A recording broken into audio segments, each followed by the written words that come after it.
College life isn't just about classes and quizzes. It's about friendships, leadership, drama, and everything in between. My name is Devansh. Join me as I bring together professors, students, friends to share crazy personal stories, life lessons, big wins, served with a side of humor. Let's make this your bi-weekly dose of college catch-up. This is the Student Voice Podcast.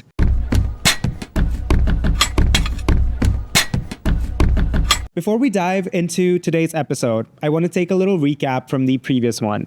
I know we talked about tips on how to survive post-grad life, becoming a professional and transitioning from student life. I also tried some delicious food from the Union Grill and talked with Justine. Seriously, if you haven't tried food from the Union Grill, what are you even waiting for? I also asked you all a question. What is your go-to spot on campus for food? And what's your favorite dish? Seriously, your answers blew me away because I might have to take on your recommendations right now, right after we're done filming this episode. But here's what you guys had to say. My favorite food spot in campus is Tim Hortons. I get my dark roast there every day. Mine is Union Grill. I always get chicken strips with fries. Well, I'm from Morningside campus and I particularly like the cafeteria samosas. It's my go-to food. Cafeteria of the Morningside, and I like pizza. I like the bagels and sandwiches from the Tim Horton, and my go-to coffee is the mocha ice cap. My personal favorite spot in the campus would be the local cafe and restaurant. It's located inside the hospitality building. Food there is amazing. Same spot, local cafe, but my favorite is iced latte. Try their pizza, it's so good. My favorite food spot here at the campus is the Tim Hortons, right behind me. Tim Hortons and Urban Garlic Pastry. It's gonna be on A Block, the vegan cafe, and I like the chicken tacos in there. Throughout the season, we were so focused on getting our ish together.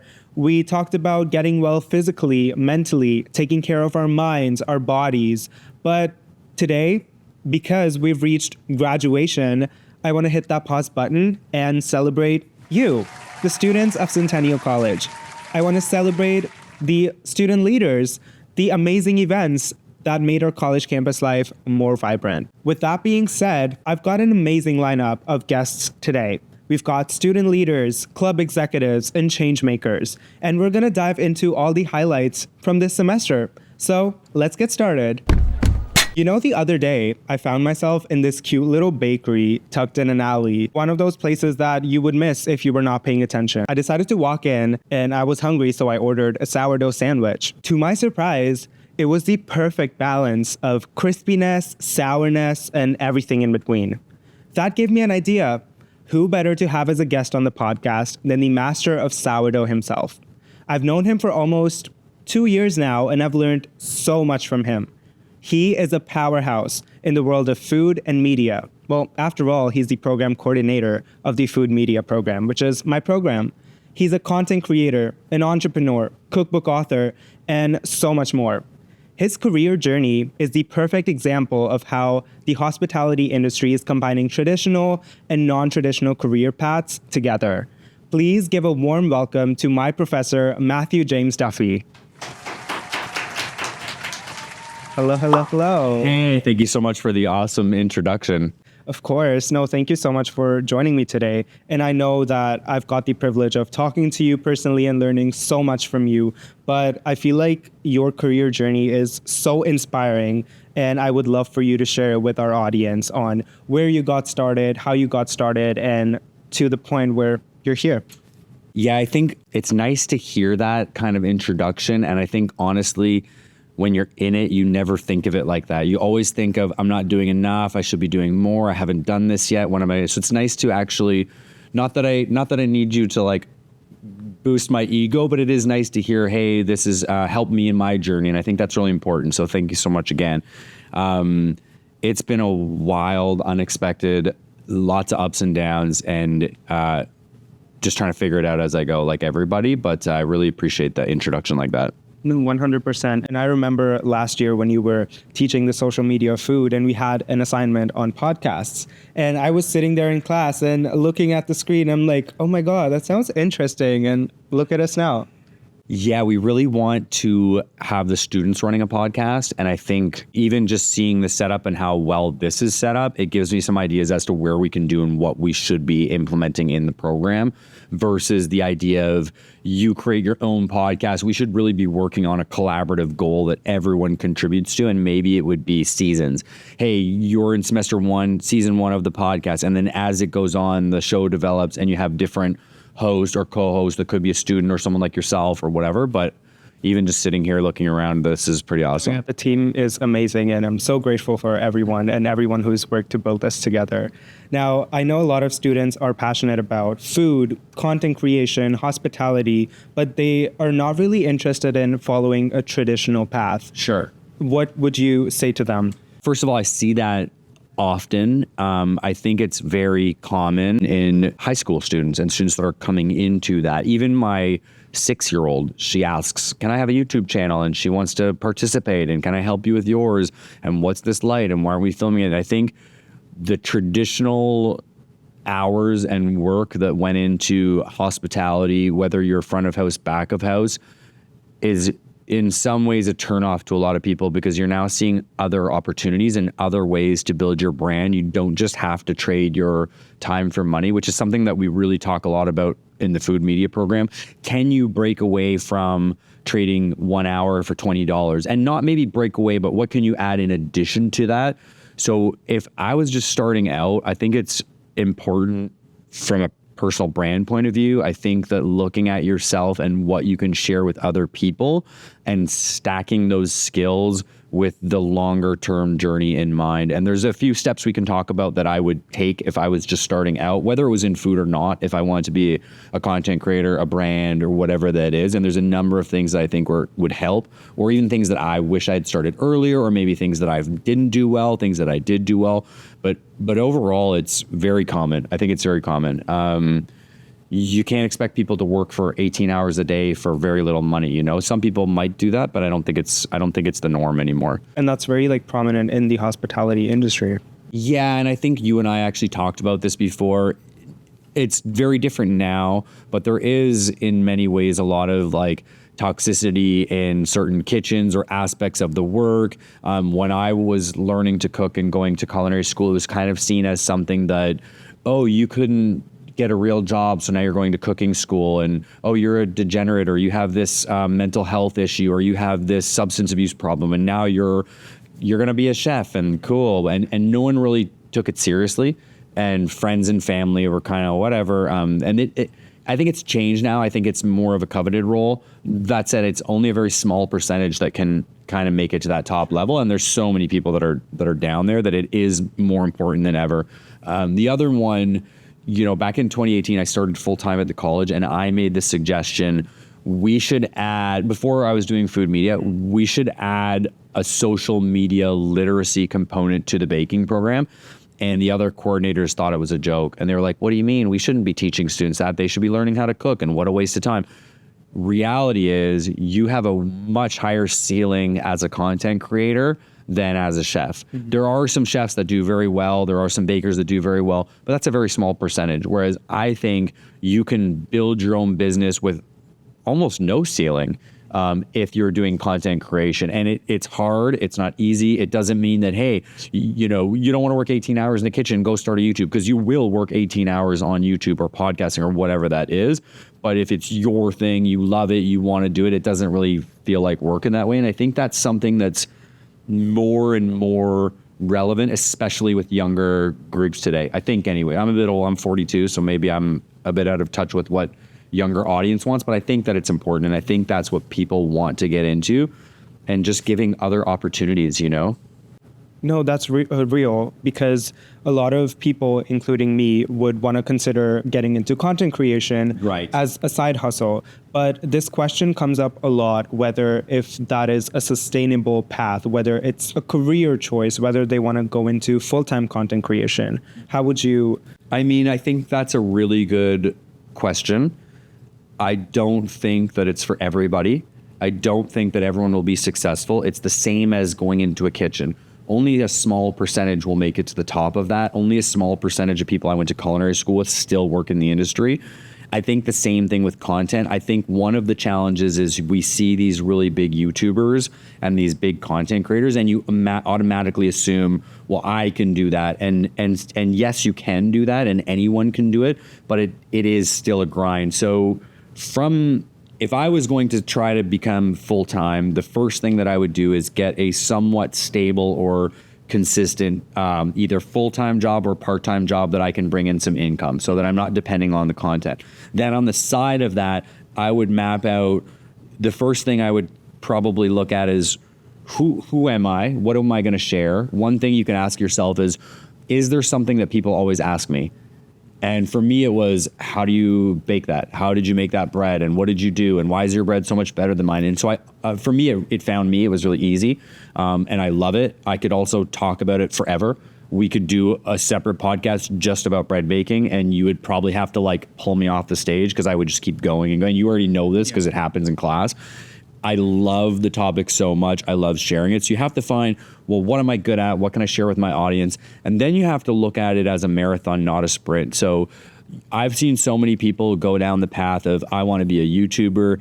They do it for 3 months, and then they're like, well, my videos weren't really getting views and there's low engagement. And, I tried it, but it didn't really work out. But you can't really build any career in 3 months. And there are definitely exceptions. There's definitely people who have blown up on those platforms in less than that. One video and they're, famous, but that's not the norm. It takes time to build an audience, to build trust, to understand the back. So I think figuring out who you are, what you want to share is a first step. The next step is, what is the business that you're going to run? And I think that's a key step that people miss. Now, you can definitely build a brand and then add the business later, which is more what I've done. But if you start with the intention of, I want this to be a business, in some ways you have to be careful because that can take the fun out of it.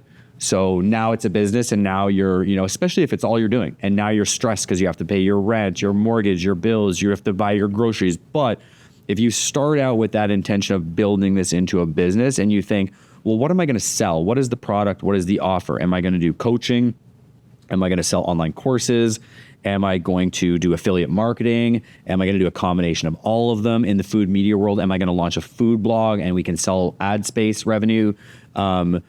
In my instance, I'm coming up on 90,000 YouTube subscribers. I'm not doing it full time, but I do have a general path to how I could make that full time. And I think, separate conversation, but I think now more than ever, I'm really thinking about that. Well, how do I turn this full time? And through external factors out of my control, it's something that I might have to do.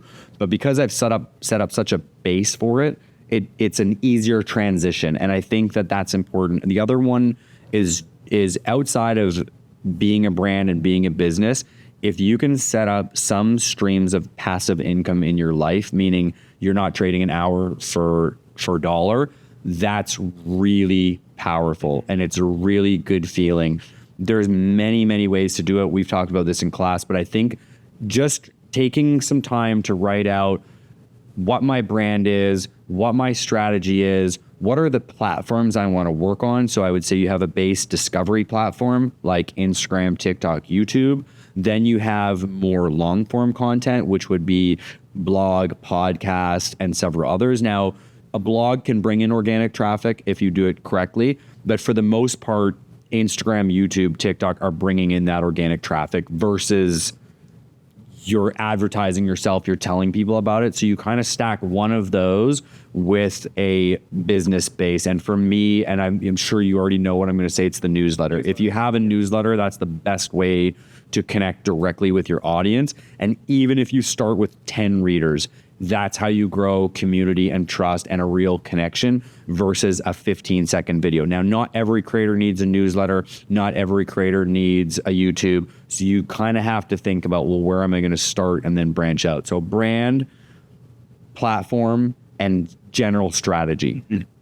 How am I going to make money at this? It could just be, I want to sell AdSense and this is a side hustle, and that's fine. I don't think it's the best approach, but there's several conversations that could come from that, really. No, but that's really fair. And what stood out to me is finding your voice and finding your brand and getting started with questions like, oh, what do people want to know from me? What do people constantly ask? Exactly. What do people want to know from me? what am I comfortable talking about and what can I talk about for a long time? If you look at trends and you said something, now there's people that can do this really successfully, so I'm not saying you can't do this, but let's say as a trend, which is even now not even a trend, it's just a part of life, I think. But if you were like, hey, I see this crypto trend and I'm going to be a crypto influencer, but you're genuinely not interested in crypto, you don't really invest in crypto, you just see it as a way to make money, you might be able to make money at it, but it's probably not going to take you the distance. You're probably going to burn out on it. You're going to lose the passion for it. Whereas if it's something you genuinely like talking about and you can do it forever, you know, the saying, what is it? Like, love what you do and you'll never work a day. Something like that. If you really genuinely are passionate with it, it's easy to find that outlet. It's easy to build that brand. It's easy to do it. One thing we've talked about is building a side hustle that supports that. So that could be something like, hey, I want to start my own podcast, but to start, I'm going to work on a podcast or I'm going to edit a podcast. One of the food media graduates from last year, she's my social media manager. She wants to build her own brand on socials around health and nutrition, and she now runs my socials. And through that experience, she's paid. She's a paid employee in my team, but she's now learning how to do what she wants while getting paid for it, developing her skills and building, you know, her mind behind what she wants to do. And I think there's so many factors, but I think those are some key points that are really important for someone that wants to go that way and get into that. For sure. No, thank you so much, because this is a very insightful conversation. And to all our viewers and listeners, whether you're a chef or a content creator, always remember that your path is yours to shape. Thank you so much. You're welcome. This semester was full of friendships, growth, and student-led initiatives. Joining me today is David, the Events Liaison at CCSAI, and we'll be taking a trip down the memory lane, highlighting some of the best, incredible events that CCSAI hosted this year. Please give a warm welcome to David. Oh my God, look, we're matching. This was not coordinated. This was natural. Did you like? No, we didn't plan. Okay, no, I love, like, it's literally like the same shade of gray. I'm literally like a color grade from you. Exactly. Because you have like a darker version and I have like a way lighter version. I know, and then the plant too. So cute. I want to get started with talking about what your role within the CCSAI is. Okay, so basically, the events liaison at CCSAI, and what we do is we do student events. Basically, I work as a bridge. I stand as a bridge between the students and the organization, making sure that they have events to get engaged with, and basically just have activities to have fun and while away time while they're on campus. No, well, I love that, because I've attended almost all of the events here at CCSAI, and I've also collaborated on a few.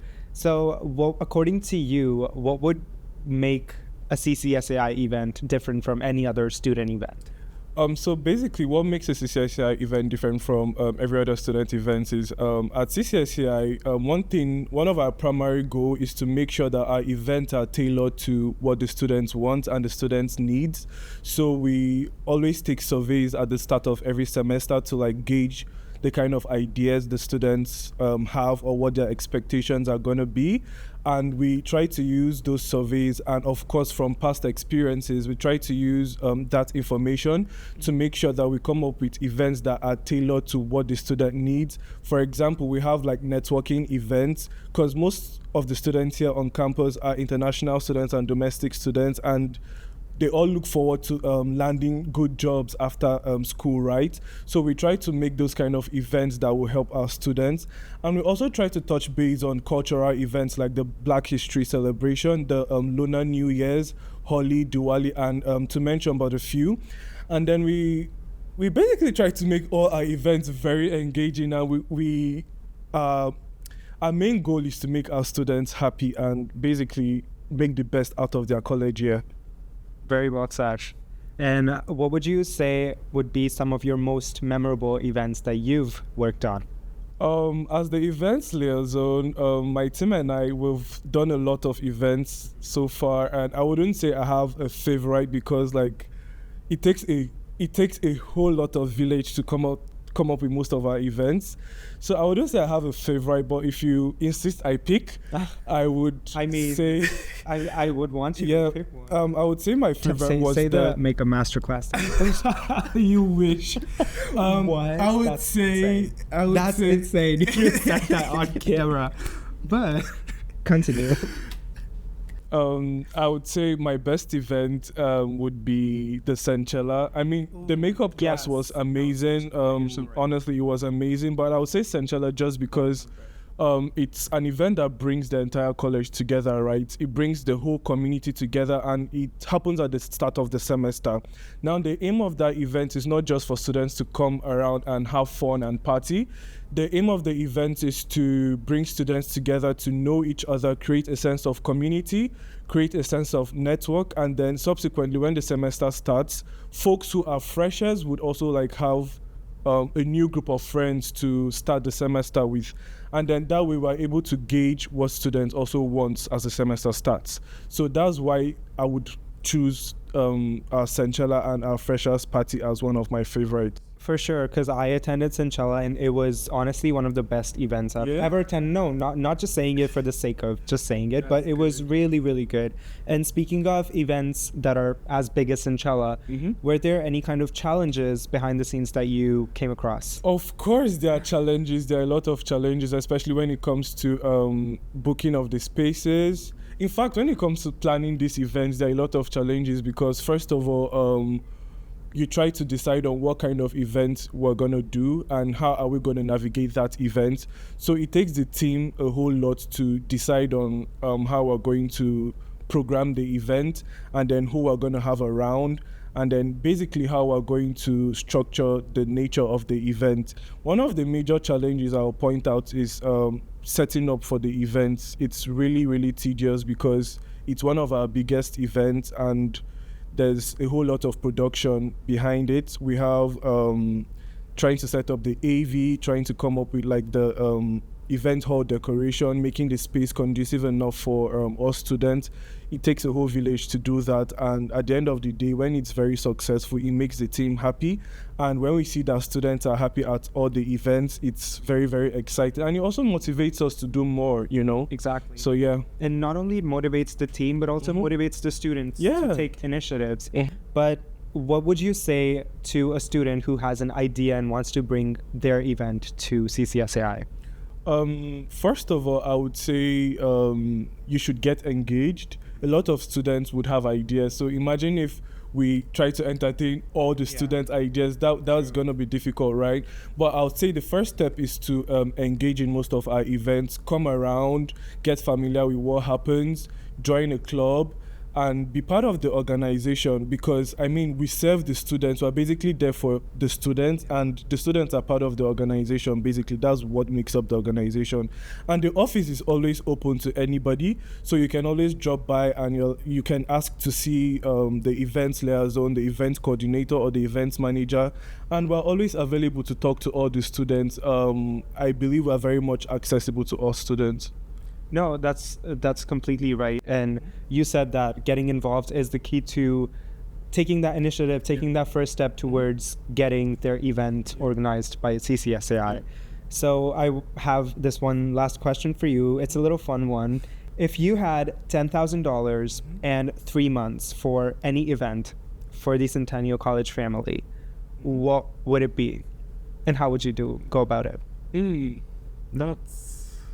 That's a tricky one. But then, as an international student myself here at Centennial College, being in the position of the events liaison, I think given the current situation in the country here in Canada, we have like a lot of changes with the government.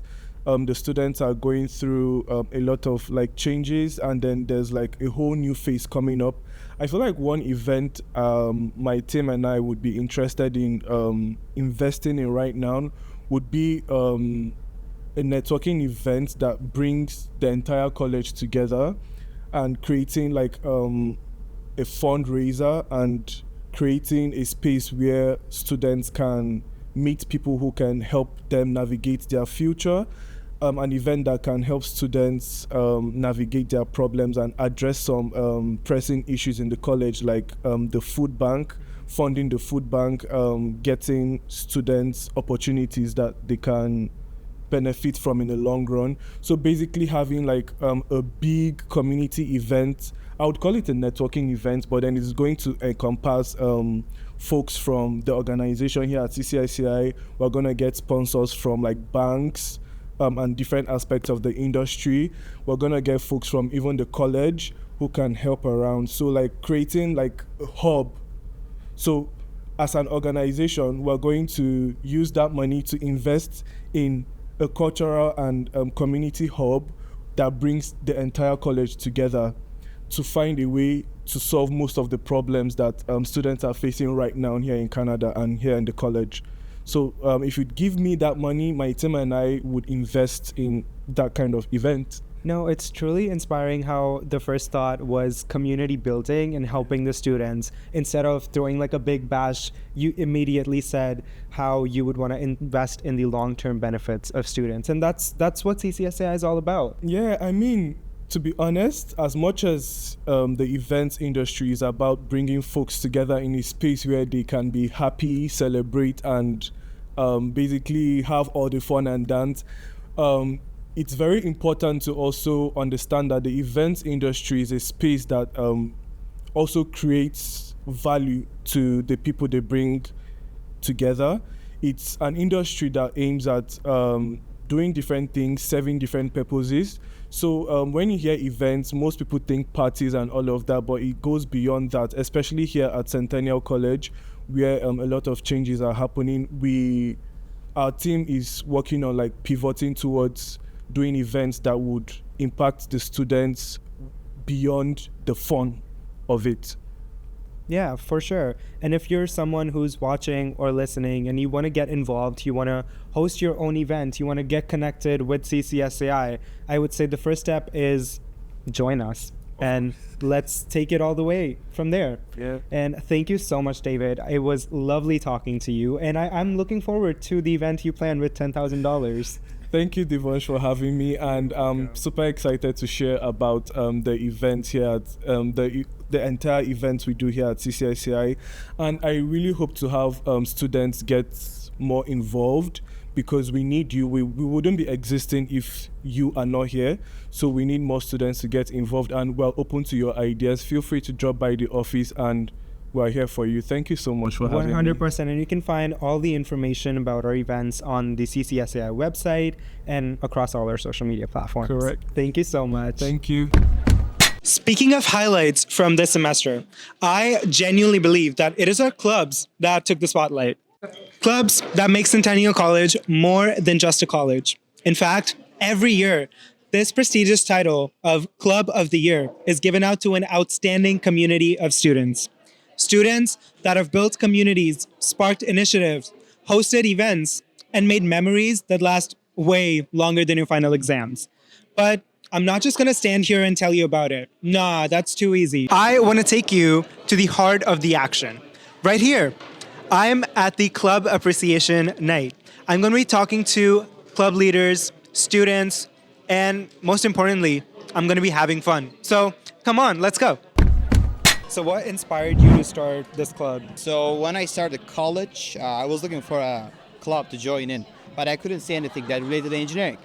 And I said, let's make one.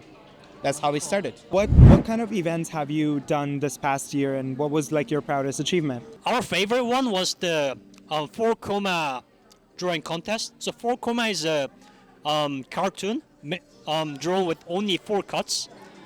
There was about 20 participants, and it was a really great opportunity to see how's everyone doing in school and how's everyone feeling. Everyone's passion to like art, and it was a pretty fun experience. What's been the most proudest achievement for your club this year, and what kind of things that you did? We had organized a networking night, which was on March 12th. And we are very proud that the event went very well. So we were able to collaborate with 2 other clubs, which was our food science club as well as our environmental club. And we brought 25 alumni and industry professionals from outside to connect with the students so that they can ask all the doubts since most of them are graduating.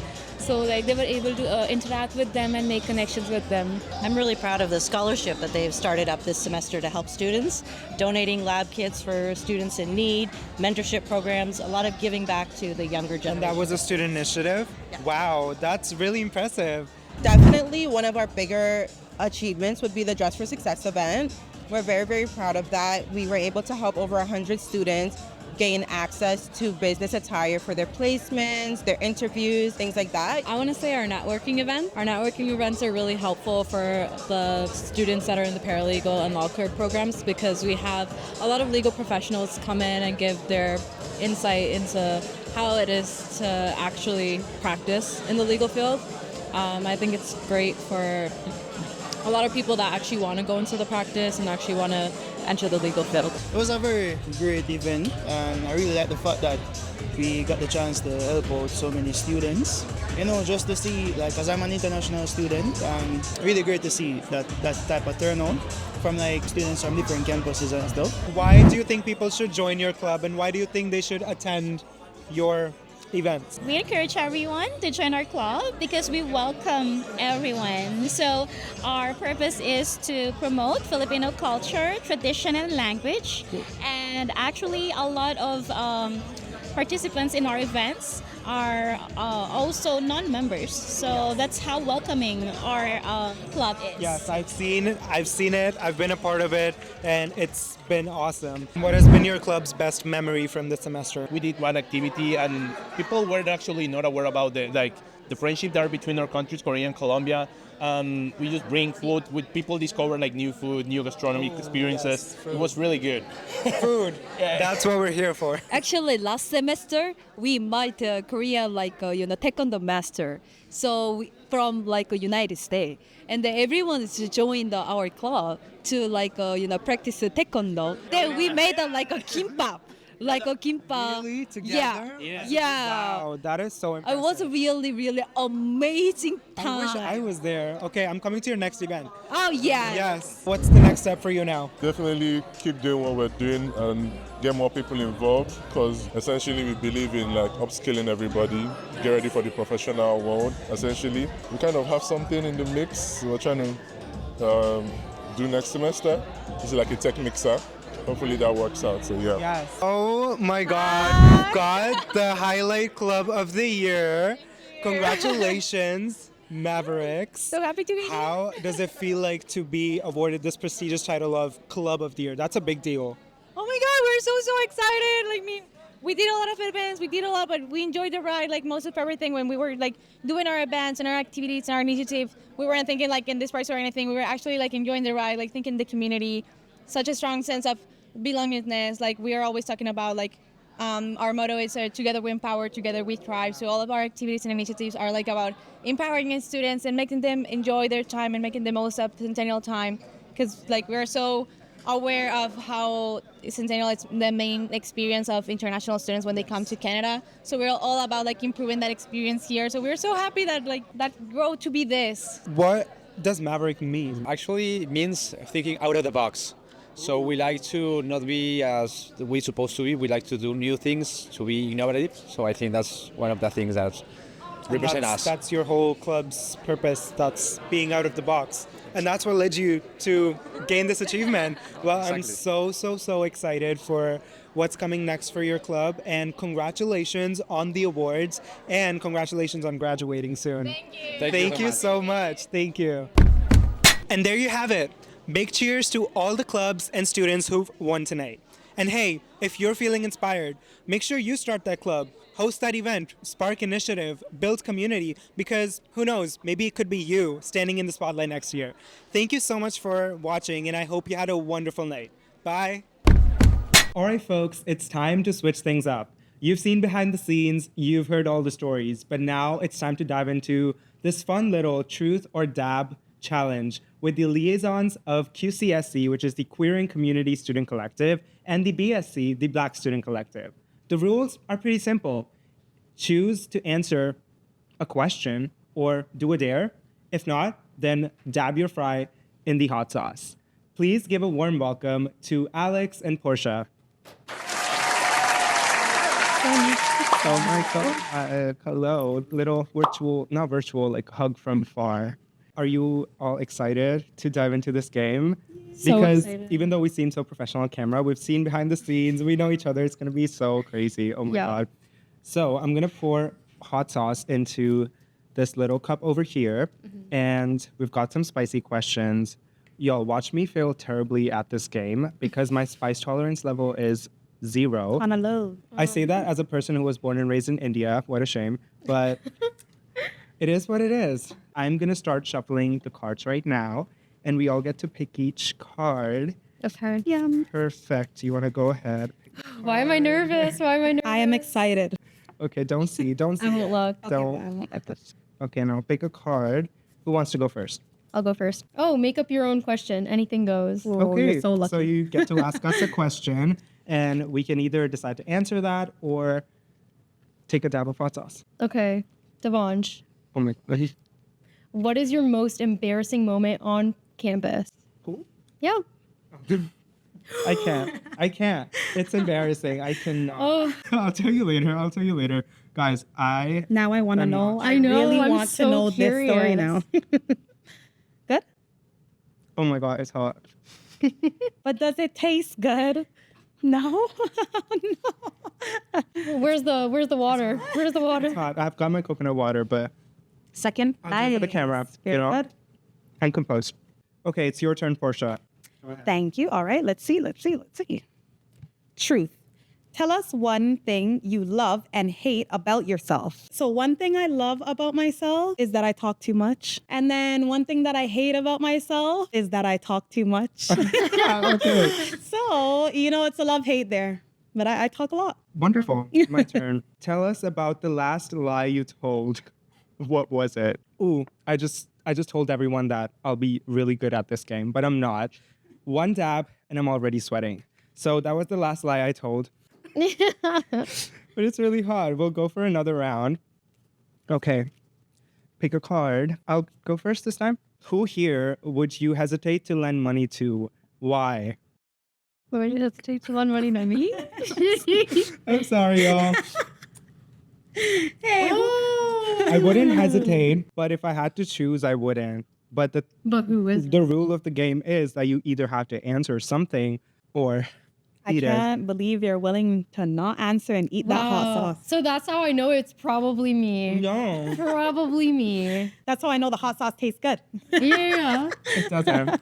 Okay, whose turn is it? I can go next. When was the last time someone got really mad at you, and what did you do? I don't remember the last time someone got mad at me. Oh, I do remember. It was a couple days ago. I was at work. I'm not going to disclose my workplace name. I was at work, and someone, a colleague that I work with or an ex-colleague that I work with is not the brightest person. And I called them out on their behavior, and they got very mad to the point where they might potentially not be working there anymore because they're not a good person. Bloop. Can't disclose too much. All right, ready? What's the longest you've gone without showering? It would only have to be a few hours. I've never gone a day. Okay. Really? That's No, interesting. I don't think don't remember the last time I didn't shower in a day. Wow. So yeah. None of y'all have touched that hot sauce, so I'm hoping there are questions. I swear to God, I'm not overreacting. This is really spicy. Well, I gotta escape the heat. What? Yeah. No, we can skip that one. I want to see you eat the hot sauce. Okay. Let the host post anything they want on your Instagram status, and you can't delete it until the game is over. Oh my God. Okay, give me your phone right now. Okay. I'll post an Instagram story. Oh, a story. Okay, per. So I've captioned it doing a hot sauce challenge for the podcast, and I've tagged CCSAI. Can I see? Nice. Very nice. Very nice. Post it on your main story. Mm-hmm. Perfect. Here you go. Okay, I can go next. Tag someone chosen by the host, well, I'm the host, for the first post that pops up on your Instagram feed. So I feel like you can choose Okay. who I should tag on the first post that comes on my Instagram. I will open Instagram. refresh. Oh, it's a picture of Demi Lovato. Oh, okay, dummy. Okay, who do you want to tag? I think we should tag. Who would just be so confused? I think we should tag Monica. I think she's just gonna be like, "Why did you tag me in a Demi Lovato post?" Okay, done. Nice. Perfect. Portia, your turn. Okay. Let everyone here tell you your worst habit. Ooh. I'm going to take the hot sauce. I don't want to hear this. Oh. She's like, my mental health matters. Yep. And I will think about this for days. So let's do this. All right. A nice little dip. Right? I'm excited, guys. You feel it after a while. Okay, yeah. It is spicy. Ooh. Yeah. It is spicy. Joel, I'm I know. scared. Wow, Devon, Chilton. Yeah. Okay. Alex, we're literally waiting for you to take that hot sauce. I want to see your reaction. Y'all. Okay, I can go. What habits / traits of yours would you be afraid to pass on to your children? Oh, such a good question. That's a good question. But the question is if I want to have children or not. Hypothetically, I overthink a lot, so I wouldn't want to pass that on to them. So yeah, some things along those lines. We don't want to get too sad, but Yeah, well, you're perfect. Oh, in every thank way, shape, and you. form. Thank you, Alex. You want to go? Okay. Read your last entry on your notes app. Let me see, actually, because my notes app's actually kind of boring. Yeah, right. I'm not going to lie to you, y'all. Oh! Right. Read it. No. It's just when I screen record, everyone's going to see. Take the hot sauce. Take the hot sauce. Take the hot sauce. Oh, man. Can I take a little dab? No. Oh! No. Oh! Is that it? Ooh. Guys, I don't want to do it. Yeah, savor it. Savor the bite. Can I get my water? Someone give me my water. Yep, you're going to need it. Okay. Why are you saying it like Oops, that? my bad. Okay. Go on. Okay. Why does it burn? Yeah. Oh, it's spicy. Oh my god, I thought I was going to be so good at this game. Alex, you're good. Oh my god. No, it is really Oh, it hurts spicy. to swallow. I know. Yeah. Okay, I can go next. Okay, yeah, come. Who here would you stop being friends with for $200,000? You better choose the both of us. I mean, it's $200,000, but It's okay, I understand. I'm a people pleaser. I understand. Me too. I'll take one for the team. Don't worry. I No, don't it's even like, care. Do I have to pick one? Or like, I can stop being friends with both of you too. I mean, it's 200,000. Gee. Do not give me that look. Okay. Okay, I'll take the hot sauce. Sorry. I'm so Yeah, sorry. take the hot Yeah. I'm so sorry, guys. Can't be the hot honest sauce. these days. I You've swear. taken a lot Yeah. of that hot sauce. Yes. Because let's take one for the team. Take one for the team. I like that. Wow. Oh, I was going to say, are you not going to break a sweat soon? Holy. That was, oh my God, I'm sweating right now. Yeah. Yeah. All right. Truth. Reveal a secret you know about someone here. No, I'll take some hot sauce. You want to take hot sauce? You are avoiding it like the plague. You are. I'm Alex. answering everything. Okay, No, I don't have secrets for y'all. So let me go ahead. It's hot sauce. It tastes good. And very spicy, It does not. but It's it good. tastes good. For this one final, I know we've answered all the questions. That was the last question. But before I say goodbye to all of you, do you guys want to dip in the hot sauce one last time with me? I don't know. I just enjoy this so much. I just enjoy putting myself through pain. Don't know why. Okay. All right. Let's all do it together. Alex for is the still camera. avoiding the hot sauce. Oh, guys. I Don't avoid don't. hot sauce. Okay. Okay. Come on, guys. There we go. One You up. see One it? up. Okay. Ready? Cheers. Why did we touch that? I'm gonna start sweating. Ooh. Woo! That is very spicy. Woo! All right, everyone. That was a wrap for our Truth or Dab segment. We're all sweating here. And some truth were spilled, some dares were done, and some hot sauce was dabbed into. And thank you so much for joining us today. And how do you feel about this whole game? My tongue feels numb. I feel nice and spicy. Yes. Thank you so much. As you should. Thank you so much. It was so fun. That's Thanks a wrap so for this much. segment. Thank you. Yay. Thank you. Thanks so much. To every student, club leader, and guest who shared their inspiring journey on this podcast, thank you so much for making this space for real conversation, laughter, and connection. It's been an unforgettable experience getting to know all of you personally and highlighting some of the most vibrant campus experiences, events throughout the semester. But don't worry, we'll be back next semester with even bigger episodes, newer guests, and more fun challenges.